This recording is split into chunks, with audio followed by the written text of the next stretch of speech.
अब देखिए, कांग्रेस नेता ऐसा क्यों बोल रहे हैं मुझे नहीं मालूम है। जब शराबबंदी लागू हुआ था तो कांग्रेस के नेता ने भी हाथ उठाया था।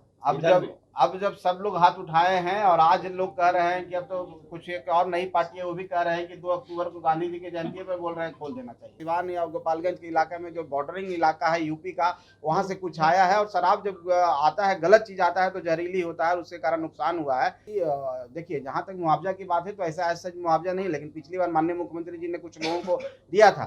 मैं तो आप लोग के माध्यम से सभी लोगों को यही आग्रह कहना चाहता हूँ कि इस लत से अलग हो जाइए, ये बीमारी से अलग हो जाइए। ये आपकी तरक्की रोक रहा है, आपका विकास रोक रहा है और साथ साथ ना ठीक है, केंद्र सरकार की तरफ से है, लेकिन हमारा जो आकलन है, हमने जो आकलन किया है कि हमको इतना राशि की जरूरत है। आपने बताया ना कि 3,638 करोड़ रुपया, 0.58 करोड़ रुपया का हमने एक आकलन करके दिया है। तो एक टीम आ रही है और टीम आने के बाद जो भी होगा हम समझते हैं केंद्र सरकार से मदद मिलेगा। हम लोग आसान्वित है और उसके बावजूद भी हमारा स्टेट का जो खजाना है उससे भी माननीय मुख्यमंत्री जी सदैव बोलते रहे हैं कि हम देंगे। बाढ़ पीड़ितों को कोई भी तकलीफ नहीं होगी, कोई परेशानी नहीं होगी। जितना हम लोग दे सकते हैं उनको विस्थापित करने के लिए, उनके घर टूटे हैं उनके घर को फिर से बनाने के लिए, जीवन को सही तरीके से लाने के लिए हम लोग पूरी कोशिश करेंगे। हाँ, निश्चित तौर पर कल टीम 22 को यहाँ मीटिंग करेगी। 22 के बाद जा करके अपना मेमोरेंडम केंद्र सरकार को दिया जाएगा। उसके बाद तुरंत हम समझते हैं कि इस महीने में के अंत तक हम आशा करते हैं कि सारे जो भी वहाँ से मदद होगा वो आएगी और हम लोग पुनः सब जहरीली शराब से दर्जनों लोगों की जान गई है, क्या कहेंगे? उसको लेकर भी कोई मुआवजा सरकार देती है पहले? देखिए, जो भी ऐसा हुआ उसकी संवेदना हम व्यक्त करते हैं और बिहार में देखिए कि पूर्ण शराबबंदी है। इसी कारण से शराबबंदी लागू किया गया था कि जो गरीब तबके के लोग हैं, जो कमजोर तबके के लोग हैं, जिनका पैसा बच्चों को पढ़ाई में जाना चाहिए, स्वास्थ्य में जाना चाहिए, वो पैसा चला जाता है शराब सेवन में। इसलिए माननीय मुख्यमंत्री जी आदरणीय श्री नीतीश कुमार जी ने यहाँ पर शराबबंदी लागू की थी, उन गरीबों के लिए शराबबंदी लागू की थी। लेकिन आप जानते हैं कि समाज में कुछ ऐसे तबके लोग होते हैं, कुछ आदतन अपराधी होते हैं, आदतन उनको कानून का भय नहीं होता। कुछ ऐसे लोग जो सप्लाई चेन चलाते हैं। आप सिवान या गोपालगंज के इलाके में जो बॉर्डरिंग इलाका है यूपी का, वहाँ से कुछ आया है और शराब जब आता है, गलत चीज़ आता है तो जहरीली होता है, उसके कारण नुकसान हुआ है। तो हम समझते हैं कि हम लोग की पूरी संवेदना है और पीड़ित परिवारों के प्रति। देखिए, जहाँ तक मुआवजा की बात है तो ऐसा सच मुआवजा नहीं, लेकिन पिछली बार माननीय मुख्यमंत्री जी ने कुछ लोगों को दिया था।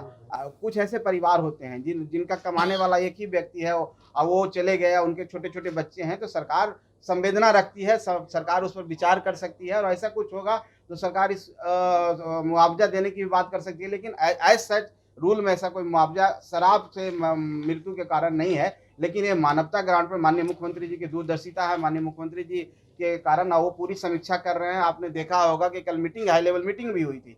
तो माननीय मुख्यमंत्री जी इसके लिए सक्षम हैं और अपने तरफ से सारा चीज कर रहे हैं। आप लोग निश्चिंत रहिए, बिहार में ऐसे लोग बचेंगे नहीं।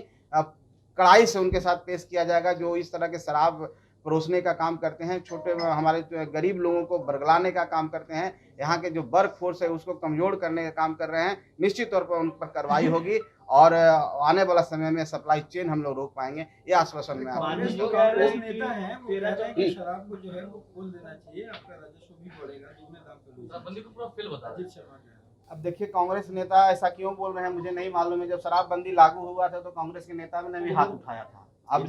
अब जब सब लोग हाथ उठाए हैं और आज लोग कह रहे हैं कि अब तो कुछ एक और नई पार्टी है वो भी कह रहे हैं कि 2 अक्टूबर को गांधी जी की जयंती पर बोल रहे हैं खोल देना चाहिए। तो लेकिन कहने वाले कहने, आप इस बात को मानेंगे कि शराब जो सेवन लोग करते हैं, अमीर लोग जो सेवन करते हैं वो तो बहुत लिमिटेड करते हैं, उनको कुछ नहीं, लेकिन गरीब के लिए अभिशाप है। आप मानते हैं कि अमीर लोग सेवन करते हैं? देखिए, हम ऐसा नहीं हम कह रहे हैं कि लोग नहीं करते हैं। हम ये नहीं कह रहे हैं कि बिहार में करते हैं, बाहर के राज्यों में करते हैं, दूसरे देशों में भी लोग करते हैं, लेकिन उनका अपना एक दायरा होता है, उनको पता है कि इससे क्या नुकसान होता है। लेकिन गरीब लोगों को ये पता नहीं है कि इसका क्या नुकसान है। सबसे ज्यादा नुकसान गरीब को होता है। बिहार गरीब प्रदेश है, बिहार में लोग कमाने वाले लोग हैं और अगर वो शराब का सेवन करेंगे उनके बच्चे कैसे पढ़ेंगे, उनका भविष्य कैसे होगा। क्या आप लोग नहीं चाहते हैं कि वो भी समाज में आउटपुट दे सकें? क्या उनके बच्चे भी इस राज्य को बढ़ाने में उनका काम आ सके? पढ़ेंगे तभी तो मैं तो आप लोग के माध्यम से सभी लोगों को यही आग्रह कहना चाहता हूँ कि इस लत से अलग हो जाइए, ये बीमारी से अलग हो जाइए। ये आपकी तरक्की रोक रहा है, आपका विकास रोक रहा है और साथ साथ राज्य का भी विकास।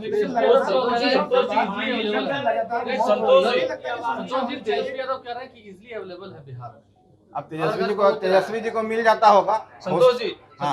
मांझी जी कहे थे कि समीक्षा होनी चाहिए इस कानून की, आपको लगता है कि समीक्षा होनी चाहिए शराबबंदी कानून? देखिए, माननीय मुख्यमंत्री जी हमेशा बैठक करते हैं। इसकी समीक्षा का मतलब क्या होता है कि हम अगर कहीं पर कुछ लूप होल है उसको और कड़ाई से पेश करें।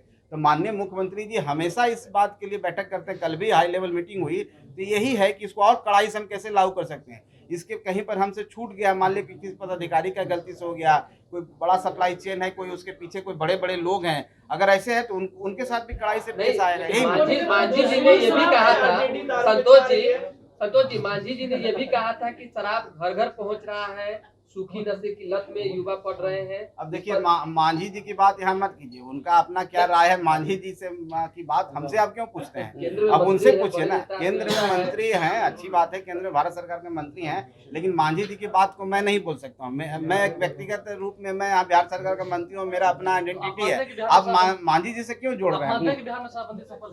एकदम सफल है। अब जैसे कानून तो देश में बहुत सारा है, कुछ घटनाएं तो होती है, उसी तरह से शराबबंदी में अगर कुछ ऐसी घटनाएं छिटपुट होती है तो उसको ये मान के नहीं चलेंगे कि हाँ शराब परोसा जा रहा है, ये कर रहा है। ये जहरीली घटना नहीं है, ये बहुत बड़ी घटना हुई है। निश्चित तौर पर बड़ी घटना है, लेकिन हमने कहा ना कि कोई भी कानून को कड़ाई से लागू करने में कुछ आदतन लोग होते हैं, कुछ पेशेवर लोग होते हैं, उनको आदत ही है, लेकिन ऐसे लोग भी पकड़े जाएंगे और ऐसे लोग को दंडित किया जाएगा। जहरीली शराब का जो नेक्सस है लगातार बढ़ते चला जा रहा है, इसको रोकने के लिए कुछ करना चाहिए। सरकार हर स्तर पर प्रयास कर रही है और सरकार उसको रोकने में सफल भी हुई है।